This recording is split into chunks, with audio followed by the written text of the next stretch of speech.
Kitchen में खड़ी होकर खाना बनाते बनाते नीमा की कमर दुखने लगी। पर वो क्या करे, इतने मेहमान जो आ रहे हैं। बहू की पहली दिवाली है। कल तक उसे उपहार ले जाकर मायके जाना था, पर अचानक बहू की माँ का फ़ोन आया कि दिल्ली से उनका छोटा भाई और भाभी आए हुए हैं। वे शादी पर नहीं आ सके थे, इसलिए वे आप सबसे मिलना चाहते हैं। और भाभियाँ भी अपने बच्चों के साथ आ रही हैं। कुकर की सीटी बजते ही नीमा ने गैस बंद कर दी और ड्राइंग रूम में आ गई। बहू आराम से बैठकर गिफ्ट पैक कर रही थी। अरे मम्मी देखो ना, मैं अपने भाई भाभीियों के लिए गिफ्ट लाई हूँ, बस पैक कर रही हूँ। आपको दिखाना चाहती थी पर जल्दी है, वे लोग आने वाले हैं इसलिए पैक कर दिए। बहू ने कुछ पैक किए गिफ्ट की तरफ इशारा करते हुए कहा।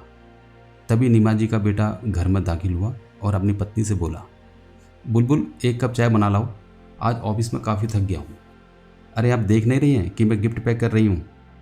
माँ आप ही बना दीजिए ना चाय, मुझे अभी तैयार भी होना है।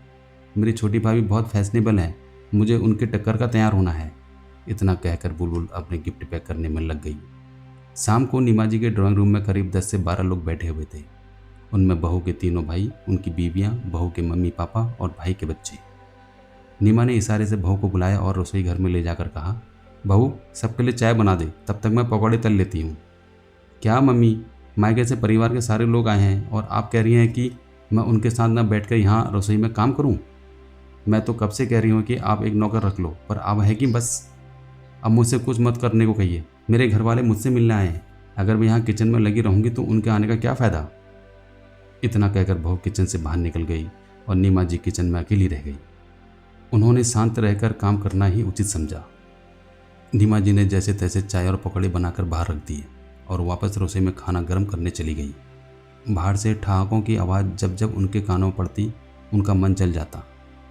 नीमा जी के पति प्रकाश जी एक दो बार किचन में आए, सिर्फ यह कहने के लिए कि कुछ रोटियां पर घी मत लगाना, बहू की भाभी नहीं खाती, और खिलाने में जल्दी करो, बच्चों को भूख लगी है। नीमा जी का खून तब और जल गया जब वो जाते जाते बहू की मम्मी ने उनसे यह कहा, क्या बहन जी, आप तो हमारे साथ जरा भी नहीं बैठी, कोई नाराज़गी है क्या? सबके जाने के बाद बुलबुल जो तुरंत सोने चले गई और वे रसोई संभालने में लग गई। अगले दिन नीमा जी का मन हुआ कि वो अपने पति और बेटे से बीती शाम की स्थिति पर चर्चा करें, पर दोनों ही जल्दी ऑफिस चले गए। 2 दिन बाद फिर बहू की एक भाभी घर आ गई और उसको अपने साथ शॉपिंग पर ले गई। शादी के बाद से यह सिलसिला लगातार चल रहा था। कभी किसी का जन्मदिन, कभी किसी की शादी की सालगिरह, कभी कुछ तो कभी कुछ। बहू के घर वालों का काफ़ी आना जाना था, जिससे वे तंग आ चुकी थी। एक दिन मौका पाकर उन्होंने अपने पति प्रकाश जी से इस बारे में बात की। सुनो जी, बहू न तो अपने घर की जिम्मेदारी संभालती है और न ही दिनेश का ख्याल रखती है। मैं चाहती हूँ कि उसका अपने मायके आना जाना कुछ कम हो।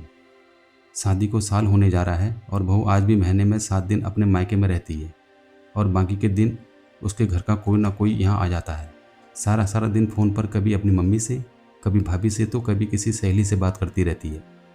देखो निमाओ, तुमको ही शौक था कि तुम्हारी बहू भरे पूरे परिवार की हो, दिखने में ऐश्वर्या राय हो।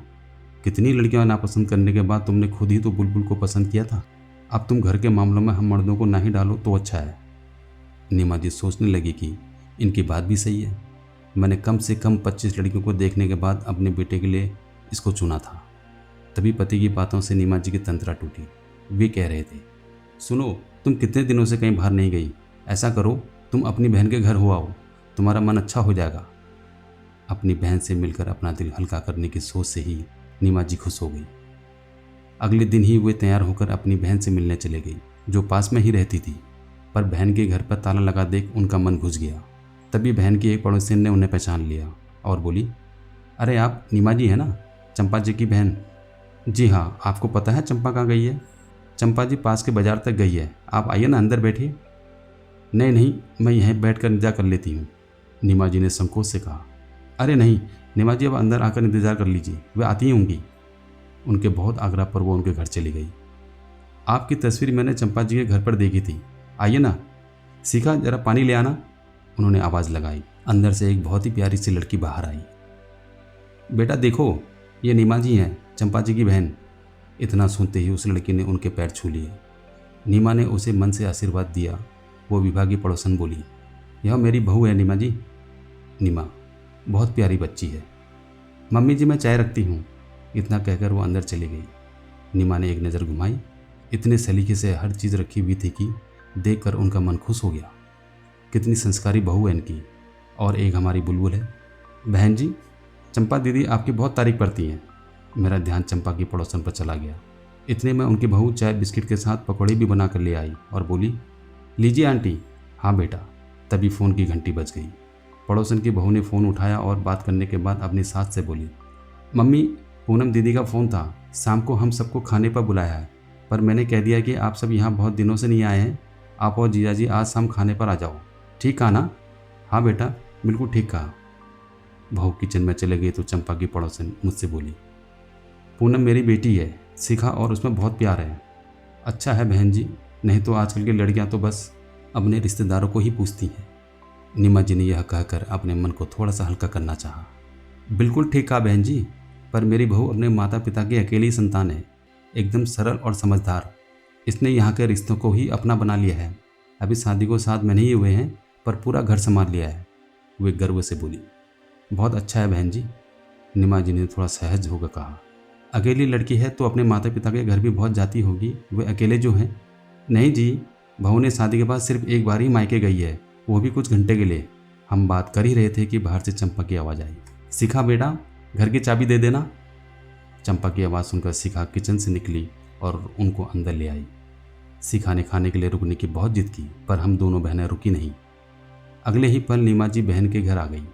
चंपा के दोनों बच्चे मुंबई में रहते थे, वह और उसके पति अकेले ही रहते थे। दीदी, आज मेरी याद कैसे आ गई? चंपा ने मेज पर सामान रखते हुए कहा। बस यूं ही, तू बता कैसी है? चंपा, मैं तो ठीक हूँ दीदी, पर आपको क्या हुआ? कितनी कमज़ोर होती जा रही हो? शायद नीमा की परेशानियाँ उसके चेहरे पर झलकने लगी थी। आंटी जी, आज मैंने राजमा बनाया है, आपको राजमा बहुत पसंद है ना? आप तो खाने के लिए रुकी नहीं, इसलिए मैं ले आई और इन्हें किचन में रख रही हूँ। अचानक शिखा दरवाजे से अंदर आई। किचन में राजमा रखकर मुस्कुराते हुए चली गई।